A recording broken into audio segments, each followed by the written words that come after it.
My name is Ginny, also known as 2/3 Lotus, everywhere on the internet. This clip is part of my series, The Poets of Twitch, where I analyze my viewers' writing live on stream. Nothing has been edited out, so you're seeing this exactly as streamed with all of the imperfections and tangents that come with being live. If you want to catch me live or want more information, check out the description. Otherwise, enjoy some excellent writing. Secret Garden by InkyCapNip.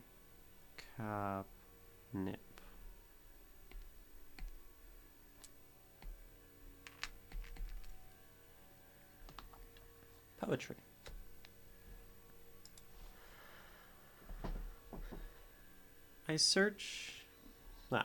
Secret Garden.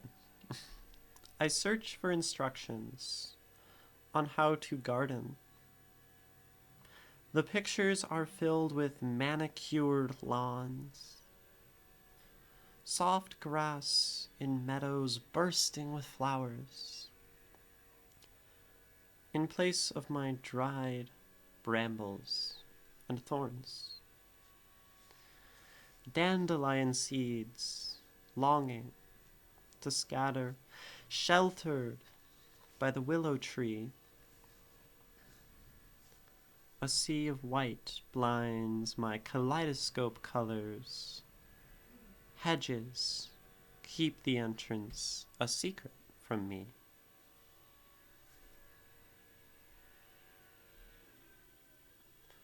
This should be bigger. Carnivorous plants look like gardenias. You dig up your weeds while mine bury deeper. Your oak stands a millennium. I envy its keeper. My roots remain shallow. The wind rips me up. I allow land to lay fallow, refilling my cup. Your beauty is one I'm told is sublime.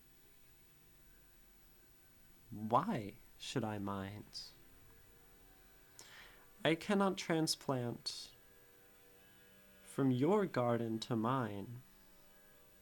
I realize I've forgotten to cry. Secret Garden by InkyCapNip. I'm a big fan of nature and gardens and things like this, and using that alongside what, relating it to oneself, the way that one compares themselves to others, I like the vibe here. And here it is a second time to catch anything you might have missed. Secret Garden. I search for instructions on how to garden. The pictures are filled with manicured lawns, soft grass in meadows bursting with flowers, in place of my dried brambles and thorns. Dandelion seeds longing to scatter, sheltered by the willow tree. A sea of white blinds my kaleidoscope colors. Hedges keep the entrance a secret from me. Carnivorous plants look like gardenias. You dig up your weeds while mine bury deeper. Your oak stands a millennium. I envy its keeper. My roots remain shallow. The wind rips me up. I allow land to lay fallow, refilling my cup. Your beauty is one I'm told is sublime. Why should I mind, I cannot transplant from your garden to mine.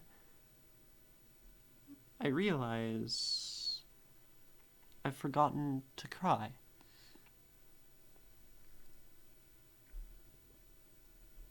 Secret Garden by InkyCapNip. Let's dig into it. Dig in like a garden. So,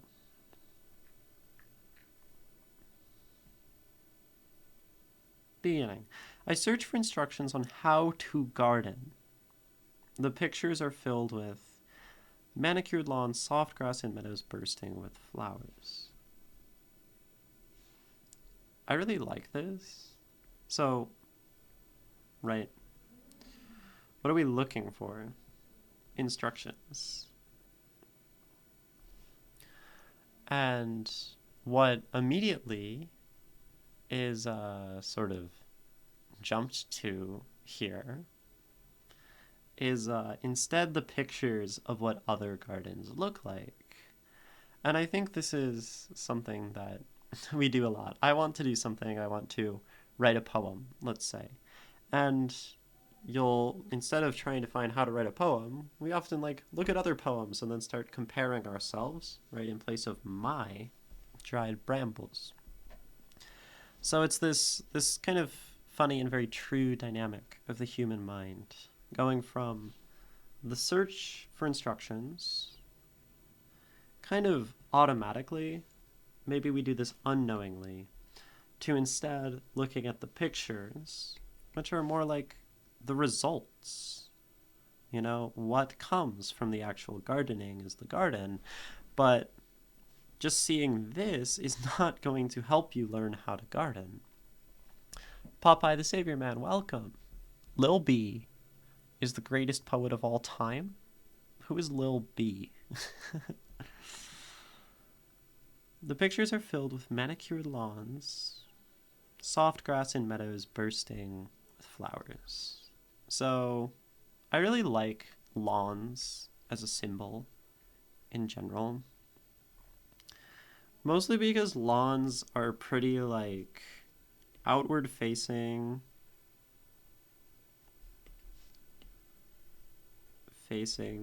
kind of like an aesthetic expectation, particularly in suburban America. People have their front lawn, and it's what people see. And if you have a pretty front lawn, people can expect that you maybe have stuff together, and you're you're put together. But the lawn usually also doesn't get used, and I don't find lawns to actually be that beautiful. It's a patch of grass. So I like the lawn as a symbol a lot. I don't know the based god. No. Soft grass in meadows bursting with flowers. Now, this would be a sort of another take on the perfect garden. One is the outward-facing kind of societal expected beauty of the manicured lawn, but then soft grass in meadows bursting with flowers. This is much more natural. Which I think, regardless, taking these two angles, speaks to the fact that the subject doesn't have either. They have dried brambles and thorns. And all of this, specifically a very operative word here, in place of my dried brambles and thorns. So, and this is where we get our first hint that we're not talking about gardens. The metaphor isn't too complex here, but it's my dried brambles and thorns. And I'm going to just go straight through this one and not skip ahead. But my dried brambles and thorns, there's some connection to self here. Other beautiful gardens that people have, my beautiful garden, me, perhaps. Brambly, thorny. So this is maybe unkempt, kind of like wild, thorns, painful. There's a lot that's said just in like brambles and thorns. Brambles are also very, very difficult to remove. Brambles are quite kind of stubborn and rooted, I would say. Stubborn, rooted. Dandelion seeds, longing to scatter, sheltered by the willow tree.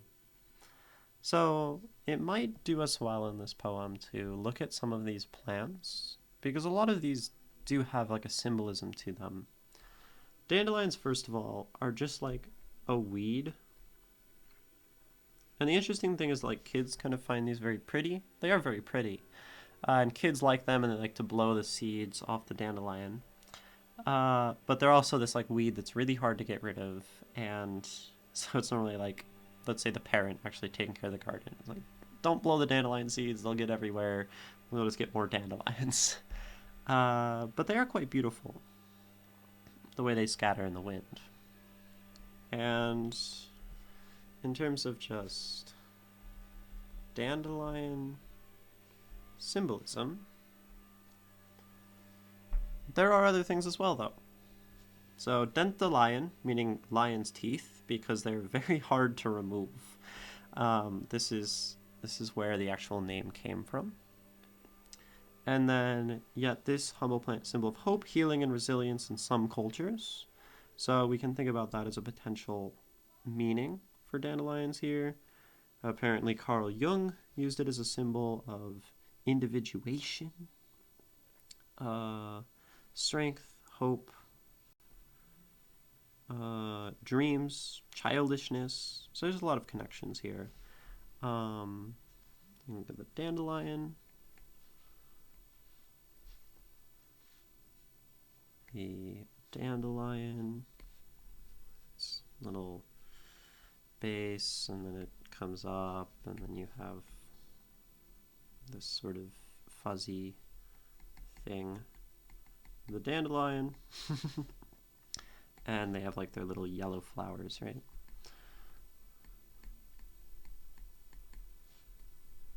Here's our dandelion.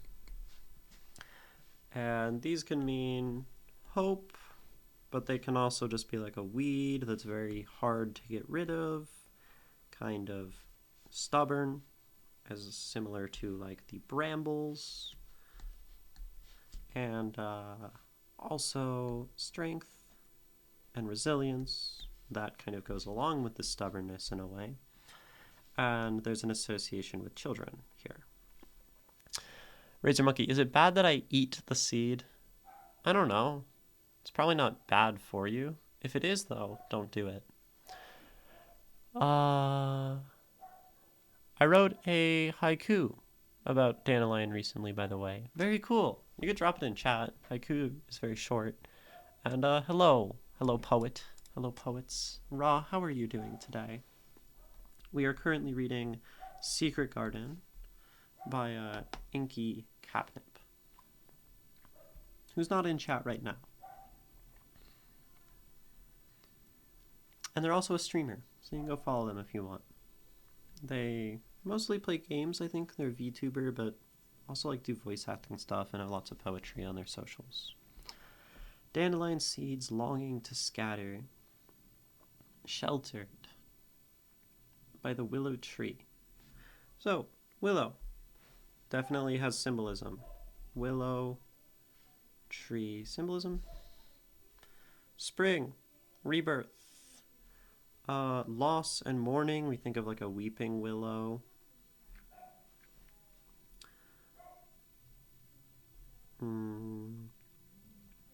Vitality, immortality. I think that shows up definitely in like Tolkien, I think. Fertility, immortality, but also sadness. I don't know if I can draw a willow tree. What's a color I don't use that much? Maybe we get rid of this blue. The willow tree. Big old tree with its droopy sort of stuff. There's our willow. This can mean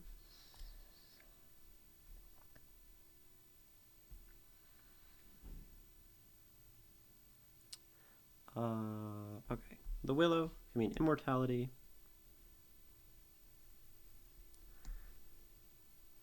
It can also mean like sadness, loss, and also like strength. Lots of plants have meaning that's just strength. This can be a difficult thing about trying to pull symbolism out of plants. Sometimes they're just there to be there. Do. Thanks for stream. Gotta head out and start my own. You stream? You stream Dew on the Grass? I didn't know that. Enjoy your stream. No way. You do stream. Hold on. I didn't know you streamed.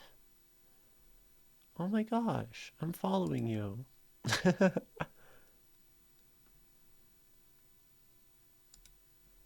Enjoy your stream.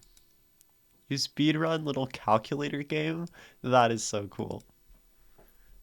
So if y'all want to see calculator speedruns, go follow Do, but also just follow them because they're part of our community and do poetry. And and your poem, Raw, let's see, Dentiliao, dissolve perhaps, and meo as. Oh, is this French? I'm not good at that. Or is this Portuguese? This is Portuguese. That's Portuguese. That's Portuguese. I'm not gonna try to read the Portuguese. Dandelion dissolves amidst the children in the merry-go-round. That's a beautiful little poem. I think that very much speaks to yeah, that's very haiku.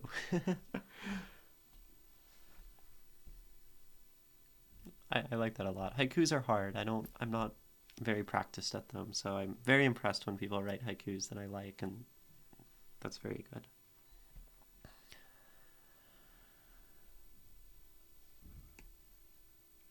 So, sheltered by the willow tree. Dandelion seeds longing to scatter. So there could be a hope, there could be a childishness to this. Sheltered by the willow tree. Makes sense, it's like a very sheltering shape. A sea of white blinds. My kaleidoscope colors. Hedges keep the entrance secret from me. So this is where we are now talking about this secret garden, right? Secret from me. And this is one that's going to take some breaking down. We have a bunch of different things going on in this stanza. The blindness, the hedges keeping secrets, these dandelion seeds, quite a lot going on. So there's going to be some symbolism here. But looking forward might help us first, because I think the later poem speaks to more what my garden really represents, and then coming back to this might help us. Carnivorous plants look like gardenias. Gardenias. They are flowers. And I think this is just to say, these are also white. We have the sea of white earlier. But carnivorous plants look like gardenias. Some sort of, like, I guess to use a expression like a wolf in sheep's clothing, right? Something that looks beautiful, disguised, or something that is like dangerous, disguised in beauty. And I like this metaphor. You dig up your weeds, while mine bury deeper. Your oak stands a millennium. I envy its keeper. So now we get some real like emotion happening. My roots remain shallow. The wind rips me up. I allow land to lay fallow, refilling my cup. Fallow, for those who are not aware. Plowed and harrowed, but left unsown to restore fertility. So, this sort of dead garden of the subject is being left to heal. But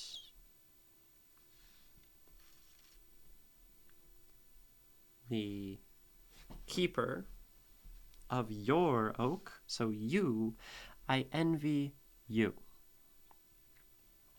I envy you digging up your weeds while mine bury deeper. So this is generally like the garden getting worse. We don't like weeds in our garden. Weeds are just sort of like a non-desirable thing. And then they have this beautiful, venerable, lasting oak. A sort of strength, a health, vitality, which is envied. My roots remain shallow, and that certainly is opposed to an ancient oak tree. For something to stand a long time, it must have these deep roots. Whereas our subject, shallow the wind rips me up. And notably, this is where there's a little shift. My roots rips me up. So we can see that the garden is sort of starting to turn into absolutely a metaphor for self.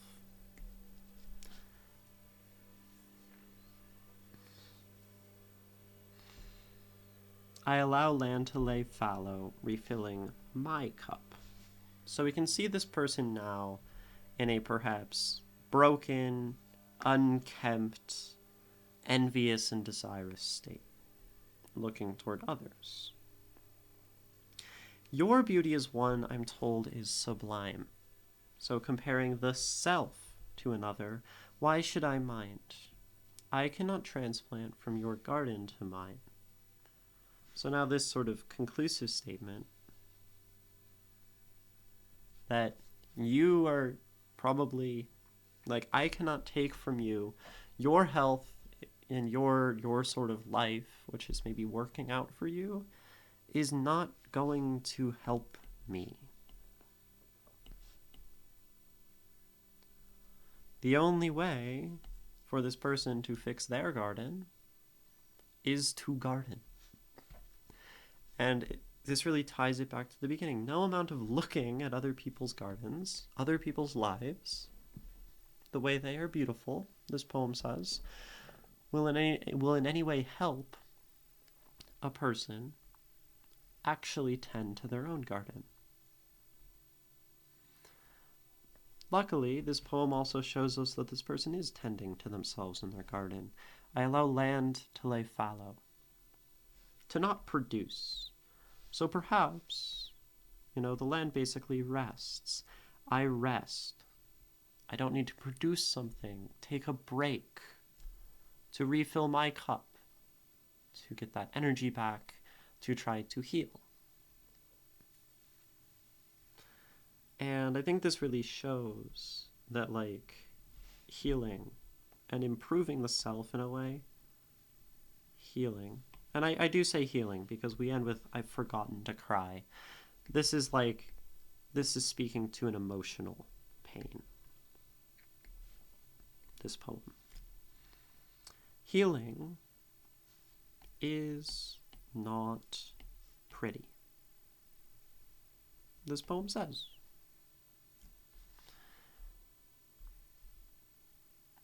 while the garden is being tended,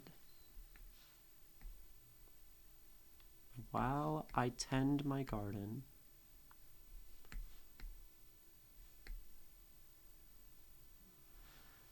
it looks unfinished. It is. Probably always is. It looks like a bunch of piles of dirt. Unfinished. That's what the poem speaks to.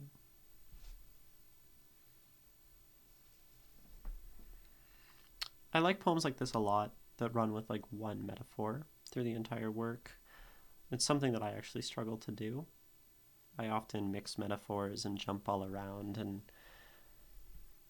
have a complexity, but there's so much beauty here. And the last line, I realize I've forgotten to cry.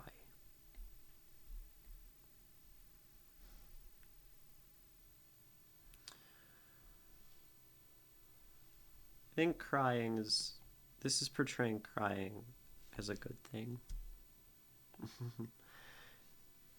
It is in all of this focusing on the external,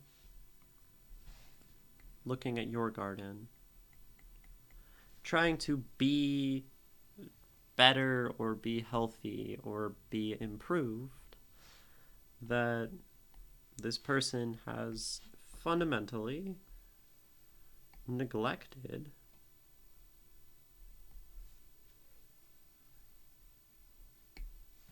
their garden. The subject has neglected their garden. Through, looking at beautiful pictures on Pinterest of what other people's gardens look like, looking at what other people's lives look like, instead of really just improving their own.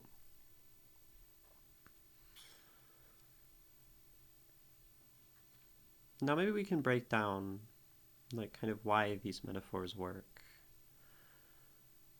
Since I think the interpretation itself is pretty straightforward, usually is with these one metaphor going through, but we'd like to talk about, I like this poem, and maybe I'm going to try to figure out how to say why, because all of this is very effective. It all ties in. We also haven't talked about this stanza yet.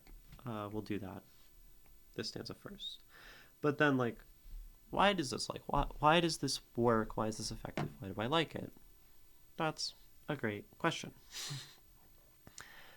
Which I'll answer after, or I'll continue the analysis, come to that answer maybe after a quick little break.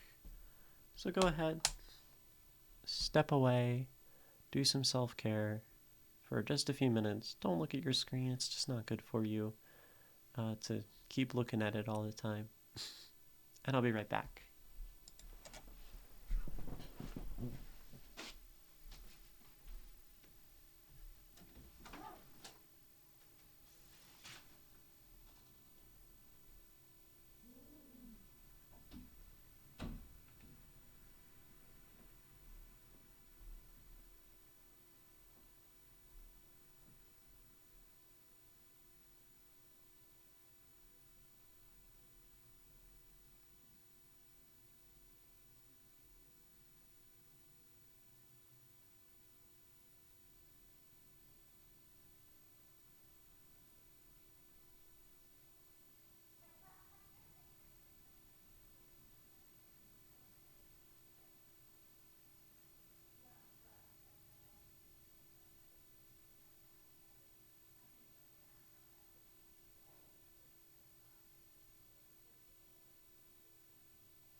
Hello, and welcome back. We're reading Secret Garden by InkyCapNip. Here it is again, to read the whole thing. Secret Garden. I search for instructions on how to garden. The pictures are filled with manicured lawns, soft grass in meadows bursting with flowers. In place of my dried brambles and thorns, dandelion seeds longing to scatter, sheltered by the willow tree. A sea of white blinds my kaleidoscope colors. Hedges keep the entrance a secret from me. Carnivorous plants look like gardenias. You dig up your weeds while mine bury deeper. Your oak stands a millennium. I envy its keeper. My roots remain shallow, the wind rips me up. I allow my land to lay fallow, refilling my cup. Your beauty is one I'm told is sublime. Why should I mind? I cannot transplant from your garden to mine. I realize I've forgotten to cry. Secret Garden by InkyCapNip. So, it's called Secret Garden. This much is clear. So, I think the important stanza really is at least the title draws our attention to this one. And luckily this also happens to be the stanza that feels a little harder to figure out what exactly this is saying. So, let's figure it out. I want to start with hedges keep the entrance a secret from me. And the entrance is to a garden, right? I think this stanza is referring to one garden with the dandelion seeds, the willow tree, the sea of blinding white. Hedges keep the entrance a secret from me. Just given the organization of the poem, it makes sense. We talk about other gardens that we look at against mine. We talk about this secret garden. We talk about your garden. And then a sort of conclusion here. The division of stanzas is important. And we have a sort of like page break, in a sense, after this one. Which, is probably just because InkyCapNip posts these on TikTok and they have to be like this shape pretty much. But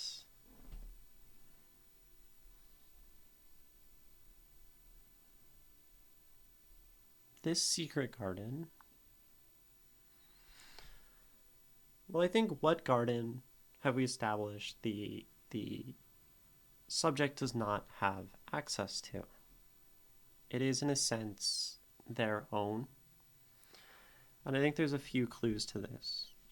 I've forgotten to cry. This is a sort of in-access to their own emotion.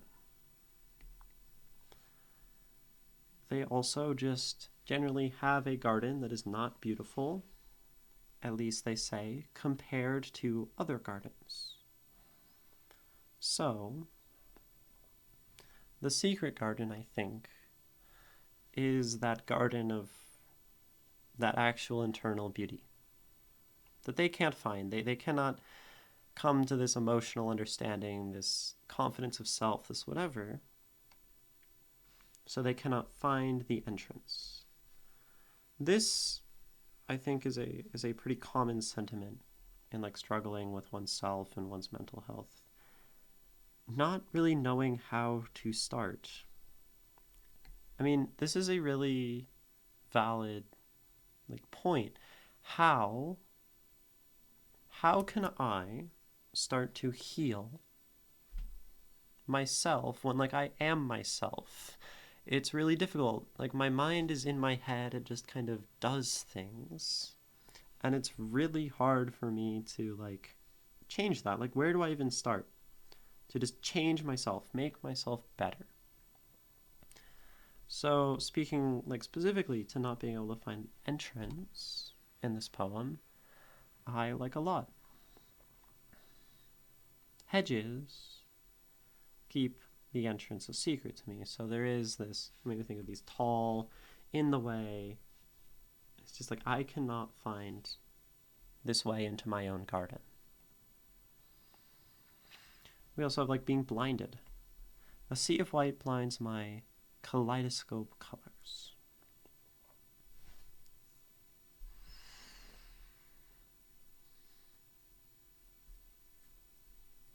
Probably, right? So my kaleidoscope colors, this is what we would think about in a beautiful garden.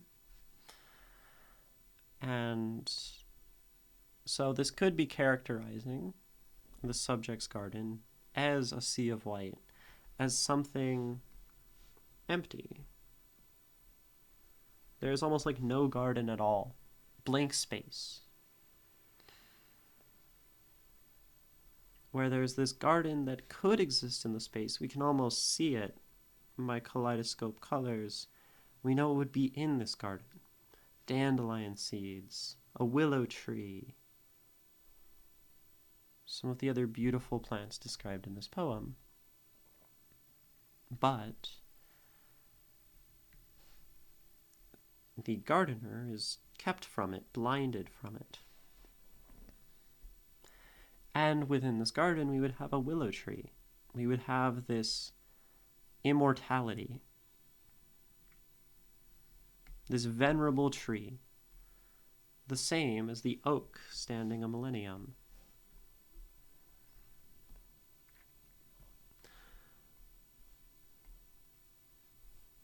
Being strong and healthy and actually surviving and thriving in the world.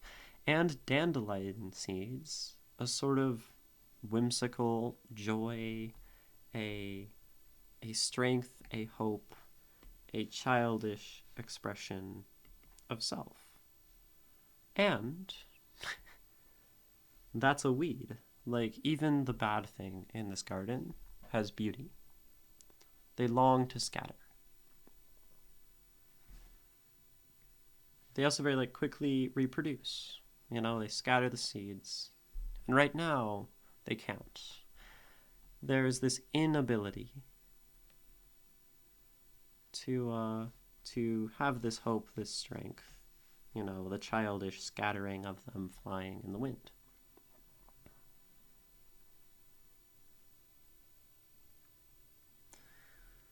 This person, this subject knows what they would look like, healthy, in a garden, beautiful, happy. But they can't even begin to find an entrance. And this is a very difficult thing to do, so the mind then automatically jumps to comparison. Let me look at other people's gardens. Let me say,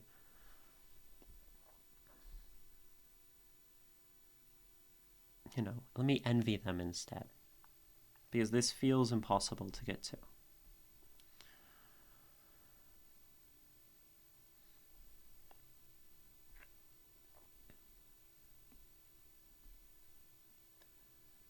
Your beauty is one I'm told is sublime. This is a good little detail too, I'm told. The world tells us what is beautiful. Look at people who are supposed to be beautiful. Why should I mind? Why should I mind that I'm told you are beautiful when I'm just trying to find my own beauty?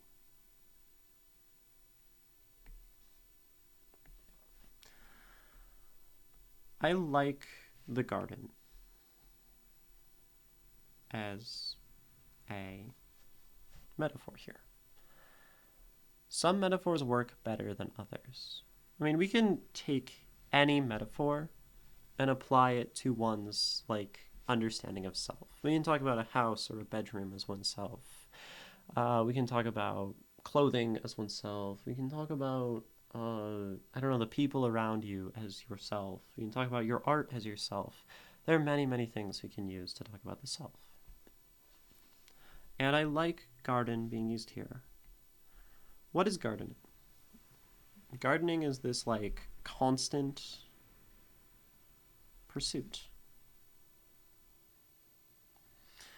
Gardening is pretty solitary. Gardening fundamentally takes time to see the fruits of our labor. Gardening is something that creates beauty. These all describe gardening. And that makes the garden automatically almost overlap in a lot of ways with how to grow as a person. It must take constant effort. It is something that in some cases we can only do alone. It takes time, and it will result in a more beautiful life. So there aren't wrong metaphors. You can use a whole bunch of different metaphors for self. We can force metaphors onto things, and it's very fun. But some metaphors are just really naturally cohesive. And these are often just simple and deeply satisfying as poems. The garden is the self. Constant effort, solitary effort, physical effort in some ways, time, beauty, care. Caring for a garden is like caring for yourself. It's very there's a lot of overlap. So this is something to think about as a poet when choosing a metaphor. Sometimes we don't choose. Sometimes they just happen. This is writing. Stuff just comes to us. But let's say I want to talk about my mental health in a poem, right? And I want to talk about my experience of, maybe I'll do something different from this poem, so I don't come to the same thing.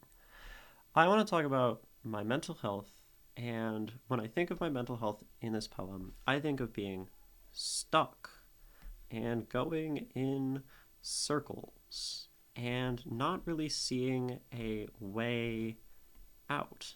No way out. There's a sort of blindness here, a darkness in the way that one might see their mental health. So now we can say, okay, somewhere that I'm stuck, somewhere that I'm going in circles, there's not a way out. Well, one metaphor that just comes to my mind would probably be effective for this is I don't know, a labyrinth or a maze. A labyrinth is dark, scary.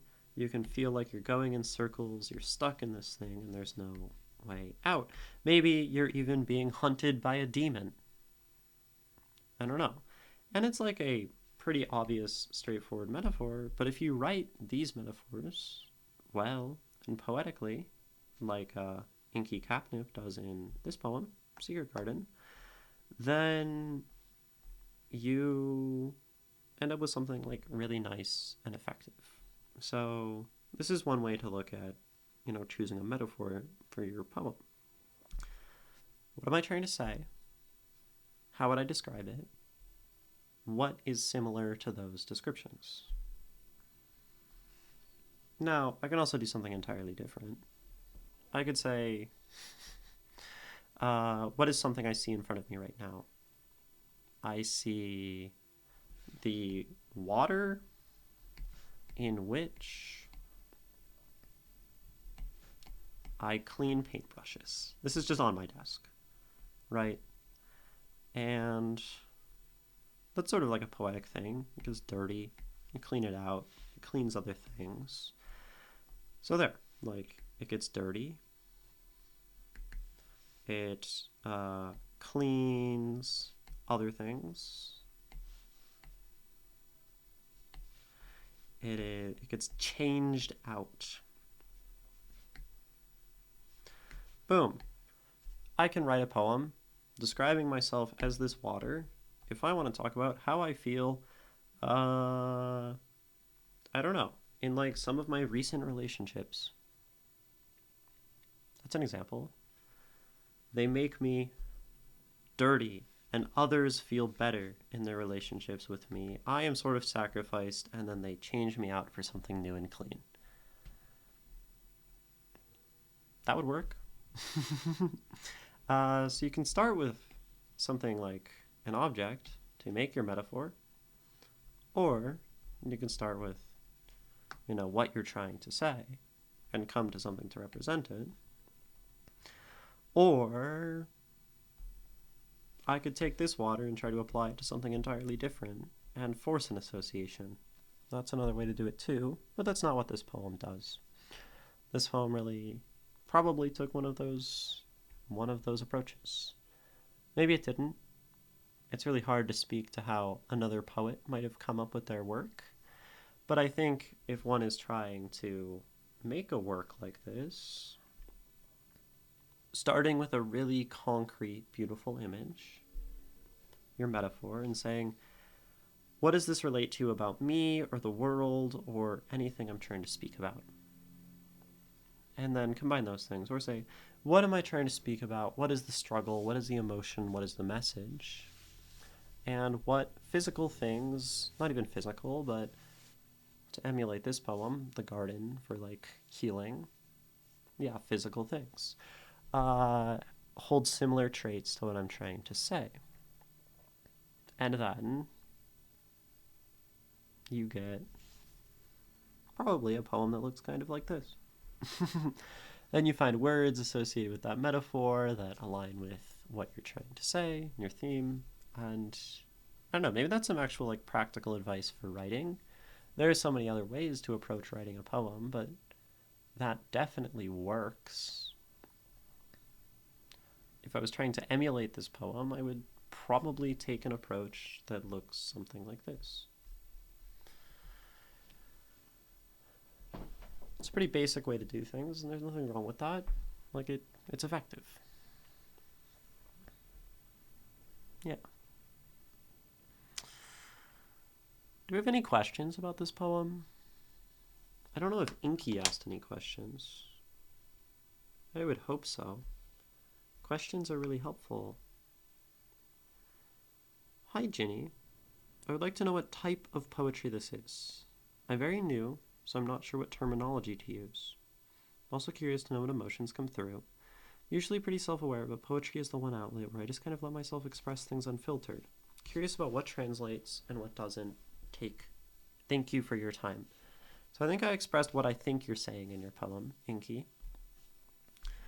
And the other thing then would be, what would I call this poem? This is generally just free verse. Free verse is extremely broad as a category. But you don't have a strict meter going through like a Shakespearean sonnet. So, well, the first two are quatrains, but then there's, this is 9. No, this is 8. Okay, so in a way it's sort of in quatrains. There are multiple ways we describe poems in InkyCapNip for when you're watching this back. And for everyone in chat right now. You can talk about the structure. We have forms. So High Caliber said you wrote in quatrains. These are sets of 4 lines to a stanza, and then a separation to the next stanza of 4 lines. This is almost like 2 quatrains put together, which almost kind of fits that form. But if I was describing my poem to someone, even if it was written in a bunch of quatrains, I wouldn't really say, like, my poem is a bunch of quatrains. That's not very helpful. So we also describe meter and verse. So if you had constant, repeated, say, iambic pentameter, a sonnet, you would, like, there are certain forms, and these are like verse poems. And then the opposite of that, sort of, is a free verse poem where we don't stick to one of these forms. And the issue is that's like a really, really broad category. High caliber, you say lots of nature imagery. And this is mostly, you say it's a free verse poem, and then you gotta describe it a little bit. So what kind of poem is it? You can talk about the subject, the topic, the theme of the poem itself. This is like a free verse poem about nature and or gardening or one's relation to oneself, kind of however you want to pitch it, as much or little information as you want. There are some sort of structures within free verse, or not even within free verse, but like ideas of poems. There's a type of poem sort of that's like a confessional poem, and this is where you talk about like a specific event in your life, and usually involves like some amount of pain and emotion, which doesn't have to be free verse or anything. It's just like confessional. It's sort of a category. And okay, looking at other poems, I'm just thinking now, like haiku is a form. It is about the specific form and also theme. Like haikus are fundamentally, at least historically, about nature, or like kind of the way existence proceeds, really like fundamental things. It tries to speak to all of existence within 3 lines. That's how I like to talk about haiku. Speaks to all of existence in 3 lines. But again, that's like a form. That's a specific kind of poem. You also have, I don't know, you can talk about like a love poem. That's a type of poem that I think is pretty broad and pretty recognized. So like that works. And then there's other things. There's like prose poetry, which leans into like writing more like prose, which is what you would see in like a novel, something like that. Just like more plain text, not like the poetic, flowery text. It can be very flowery prose, and it probably should be, but more grammatical. So lots of kinds of poetry, and I think free verse tends to land in a pretty indefinable place. Maybe I'm just not familiar enough, but I would just call this like a free verse poem about like plants or gardens or nature or something. Like nature poem. It's a pretty broad category, but a pretty useful one. And yeah. And then were there other questions on here, or are there any questions in chat? I'd also be curious to know what emotions are coming through. Yeah, I mean, I think there's like a tension in this poem between the healing, which is actually happening, the refilling my cup, allowing the land to remain fallow, and then the constant tension of still looking outside and like needing in a way, or wanting or envying others and their lives to be better and be healthier and be more like them. And also not acknowledging like the feelings of the subjects, the not crying, the not really putting a lot of stock into the fact that like this person is gardening and doing things, and allowing the land to lay fallow is part of the process. So there's like some great like internal tension. The envy comes through, of course. The comparing others, in some ways like inferiority of the subjects. These are all communicated. Any questions from anyone in chat or comments. Do we like this poem? Do we hate this poem with a virulent passion? Do we think it's fine? Do we have a reason why we like it or don't like it? Which I do encourage y'all to say, because that's helpful to the poet. Pilsen Green, is the universe half empty or half full? Is that relating to this poem? I think the universe is broadly like very empty. Like, more like 99.999% empty.